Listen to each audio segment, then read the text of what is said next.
विश्वकर्मा पूजा के अवसर पर चंदन and Mahavir enterprises पर एलो हन और चंदन भैया से आशीर्वाद लेलो हम। तमाम गोटे छथि जतऽ एखन बाबा विश्वकर्मा के पूजा कैल गेलन हन और जानते छिए अपने सब साल में एक दिन जे भी लोग बिजनेस करे छथिन या खास कर लोहा लक्कड़ से जुड़ल बिजनेस रहे छे वो आदमी धूमधाम से बाबा विश्वकर्मा के पूजा करे छथिन। आ भाइयों लगातार जहिया से दुकान छे तहिया से विश्वकर्मा पूजा हर साल करते छथिन। आ देखबन एखन सब गोटे आयल छथिन, बहुत ही औपचारिक रूप से सब आदमी के बजेलित भैया सब जे मान सम्मान प्रसादी द के एतऽ से विदा करत। कै साल से लमसम भैया अहाँ करे छियै पूजा? ई भैया लगभग हम 2015 से करे छियै। 2015 से हर साल? जी जी। बाबा विश्वकर्मा के आशीर्वाद से कहे छै आदमी जे जै दिन में हमरा एगो साइकिल रहे जी कोई दिन से हम लगातार पूजा करे छियै।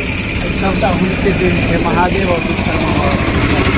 हाँ सुनलिए चंदन भैया कतेक जै दिन में साइकिल छलन तै दिन से बाबा विश्वकर्मा के पूजा करे छलखिन। और आइ देखबे बाबा विश्वकर्मा के कृपा से जगह नहीं खाली छै जतऽ आब गाड़ी लगा पेथिन। और छथि अहाँ के महावीर भैया छथि भैया बाबा विश्वकर्मा के आशीर्वाद से एतेक भेले हम दू शब्द कहियन जे हमर दर्शक देख 2015 से व्यापार करे छै विश्वकर्मा के कृपा से। और हमरा सबके विश्वकर्मा बजरंगबली के कृपा छै हमरा सबके। और एते गाड़ी भगवान भगवती छथिन।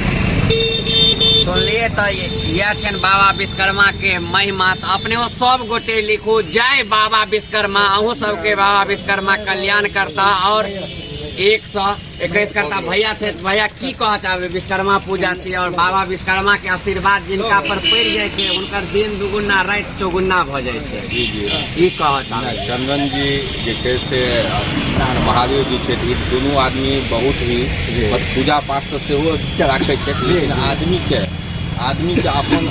अपन स्वभाव से दिल जीत ले। बिल्कुल बिल्कुल। और अपन जे छे से ई व्यवसाय के माध्यम से अपन हिनकर जे स्वभाव छे ओही से ई सबटा विकास करे छे। और ऐसे